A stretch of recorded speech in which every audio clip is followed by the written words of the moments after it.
बोलिए श्री सतगुरुदेव भगवान की जय, सच्चे दरबार की जय, आशुपिता भगवान की जय। एक बार एक गुरु भाई को अनुभव हुआ। उस अनुभव में गुरु महाराज जी उनसे पूछते हैं कि अच्छा यह बताओ कि गुरु का प्रेम कैसा होता है। तो उस भाई ने कहा कि महाराज जी, आप जिस भी साधक को अपने पास बिठाते हो, अपने हाथों से प्रसाद देते हो, मुस्कुरा कर देखते हो और आशीर्वाद देते हो, यह आपका प्रेम है उस शिष्य के लिए। यह सुनकर गुरु महाराज जी मुस्कुराने लगे और कहा, क्या तुमने बालू के मात्र एक छोटे से कण को देखा है? वह बाहरी नेत्रों से कभी दिखाई नहीं देता। उसे देखने के लिए सूक्ष्मदर्शी यंत्र की आवश्यकता पड़ती है। इसी प्रकार गुरु का प्रेम अपने अंतःकरण में सूक्ष्म स्तर पर उतर कर ही समझ आता है। फिर आपको यह ज्ञात होता है कि गुरु आपसे कितना प्रेम करते हैं। एक बार महात्मा बुद्ध के दो शिष्यों के बीच में वार्तालाप चल रही थी। एक शिष्य ने सारिपुत्र से कहा कि हम महात्मा बुद्ध के निर्देशन में जीवन क्यों जिए? हमें ज्ञान की प्राप्ति हो गई है, तो अब गुरु के साथ साथ चलने की क्या आवश्यकता है? तो सारिपुत्र कहने लगे, हे शिष्य, गुरु हमें वह दिखाना और जनाना चाहते हैं जो हमने आज तक न देखा है और न ही जाना है। गुरु का निर्देशन, प्रेम और सानिध्य शिष्य के जीवन का सुंदर निर्माण करता है। अभी दोनों शिष्यों में यह वार्तालाप चल ही रही थी कि तभी महात्मा बुद्ध प्रातःकाल भ्रमण के बाद संघ में वापस लौट आए और एक शिला के ऊपर विराजमान हो गए। अब उनके समक्ष सैकड़ों शिष्य बैठे हुए थे। बुद्ध सबके मन को पढ़ रहे हैं। उन्होंने प्रवचन करने आरंभ किए कि प्रचेत नाम का एक राजा था। एक बार उसने अपने राज्य के रथ को अपने पास बुलाकर कहा कि हे रथकार, आज से 6 महीने बाद हमारे इस राज्य में भीषण युद्ध होने वाला है। क्या तुम मेरे लिए इस रथ के पहियों की जोड़ी बना सकते हो? तो रथकार ने हाँ कह दी और वह रथ को 5 महीने 24 दिन बाद एक पहिया राजा को सौंपते हुए बोला कि महाराज, मैं बस यही बना पाया हूँ। राजा ने कहा कि युद्ध में मात्र 6 दिन शेष है। हे रथकार, क्या तुम एक और पहिया बना सकते हो? तो रथकार ने फिर से हाँ कह दी। अब वह रथकार फिर से एक पहिया लेकर उपस्थित हो गया। राजा बहुत आश्चर्यचकित हुआ। कहने लगा कि दोनों पहिए दिखने में एक समान हैं। इनमें कोई भेद नजर नहीं आता। परंतु हे रथकार, पहला पहिया बनाने में तुमने बहुत दिन लगाए और दूसरा पहिया मात्र 6 दिन में तैयार कर दिया। यह ऐसा क्यों हुआ? तो रथकार यह सुनकर हंसने लगा और बोला, हे महाराज, इनकी गुणवत्ता में जमीन आसमान का अंतर है। मैं अभी आपको दिखाता हूँ। उसी समय रथकार ने 6 दिन में बनाए गए पहिए को जोर से धकेला और वह पहिया वेग से दौड़ने लगा। पर जैसे ही वेग का प्रभाव समाप्त हुआ तो वह लड़खड़ा कर गिर गया। अब रथकार ने दूसरा पहिया जो 5 महीने 24 दिन की मेहनत लगाकर बनाया, जब उसे जोर से धकेला तो वह पहिया भी वेग से दौड़ने लगा। परंतु जैसे ही वेग समाप्त हुआ तो वह लड़खड़ा कर गिरा नहीं, अपितु अपने स्थान पर स्थिर हो गया। रथकार ने कहा, क्या कुछ कम समझे महाराज? जो पहिया गिर गया उसमें दोष थे। उसकी नेमी टेढ़ी थी, उसके आरों में कसर कमी थी, उसकी नाभि संतुलित नहीं थी। परंतु दूसरा पहिया जो स्थिर रहा, उसे मैंने बहुत मेहनत लगाकर बनाया है।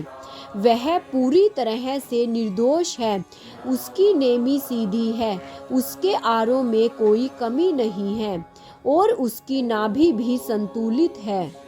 महात्मा बुद्ध अपने उसी शिष्य की तरफ देखते हुए कहने लगे, इसी प्रकार गुरु भी होते हैं जो अपने शिष्य को साधने में कुशल होते हैं। वह अपने शिष्य के ऊपर पूर्ण मेहनत लगाते हैं। अब तक उस शिष्य को भी यह बात समझ में आ चुकी थी। यह गुरु का उत्कृष्ट प्रेम है। शिष्य के जीवन को संवारने के लिए वह शिष्य के मन में टेढ़ेपन को साध देते हैं। शिष्य की वाणी में जो कमी है उसको दूर कर सकते हैं। उसके व्यवहार में जो दोष है उसको सुधार सकते हैं। गुरु भक्तों, गुरु के आगे कभी भी प्रश्न मत करना।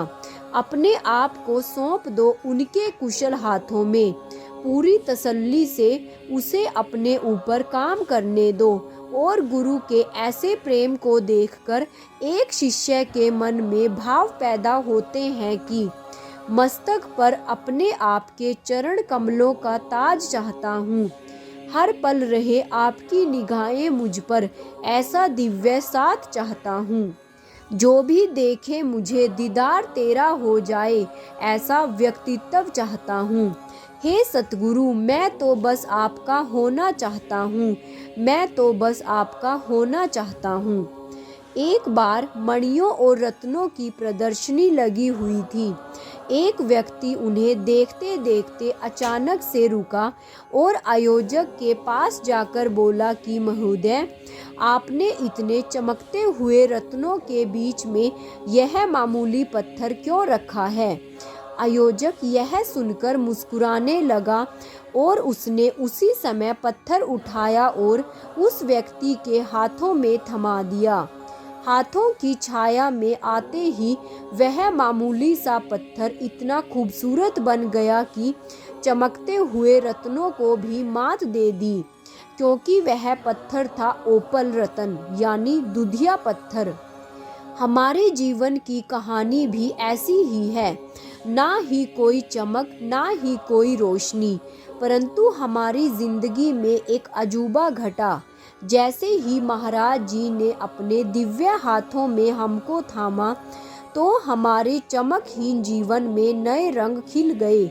हमारी जिंदगी शांति व आत्मिक आनंद की रोशनी में जगमगा उठी। यह कृपा मात्र एक सतगुरु की हुआ करती है। इसलिए एक गुरु की अपने शिष्य के जीवन में अहम भूमिका होती है और शास्त्र ग्रंथों में गुरु के उन 5 रूपों का वर्णन किया गया है जिसके द्वारा वह शिष्य का आध्यात्मिक लालन पालन करते हैं। गुरु का पहला रूप है मृत्यु।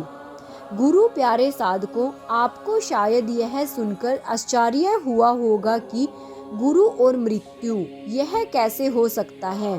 देखिए, जब एक जिज्ञासु पहली बार गुरु की शरण में आता है तो वह अपने साथ पूर्व संचित धारणाएं, मलिन विचार, विकार और कुसंस्कार लेकर आता है। उनको नष्ट करने के लिए एक गुरु को काल की भूमिका अदा करनी पड़ती है। एक बार श्री आशुतोष महाराज जी से एक शिष्य ने कहा, महाराज जी, गुरु तो सदा प्रेम के सागर कहे जाते हैं, फिर वह कई बार अपने शिष्य के साथ रूखा एवं कठोर व्यवहार क्यों करते हैं? तो महाराज जी ने कहा, जब तक स्वर्ण में मिट्टी का अंश मात्र भी शेष है, तब तक उससे आभूषण नहीं बनाए जा सकते। मैले वस्त्र पर कभी रंग नहीं चढ़ता। इसी प्रकार जब तक शिष्य में अहंकार या अन्य कोई दुर्गुण है, तब तक वह अध्यात्म के शिखर को नहीं छू सकता। इसलिए गुरु प्यारे साधकों, गुरु को काल की भूमिका अदा करनी पड़ती है। स्वामी रामतीर्थ जी बहुत अच्छा कहते हैं कि यदि कभी अपने प्यारे के केशों को छूने की इच्छा हो तो सबसे पहले लकड़ी की भांति अपने आप को आरे के नीचे रख दो, जिससे वो चीर कर तुम्हें कंघी बना दे। जब तक स्वेच्छा से सूरमे की भांति पिसे नहीं जाओगे, तब तक उनकी आंखों का स्पर्श नहीं हो सकता। जब तक मोती की भांति छेदई ना जाओगे, तब तक उसके कंठ में शोभा कैसे पाओगे। अर्थात अध्यात्म के पथ पर अगर कुछ पाना है तो सर्वप्रथम स्वयं को खोना पड़ता है, फिर ही हम इस पथ पर कुछ प्राप्त कर सकते हैं। धन्यवाद। जय महाराज जी की। जय श्री राम। ओम श्री आशुतोषाय नमः।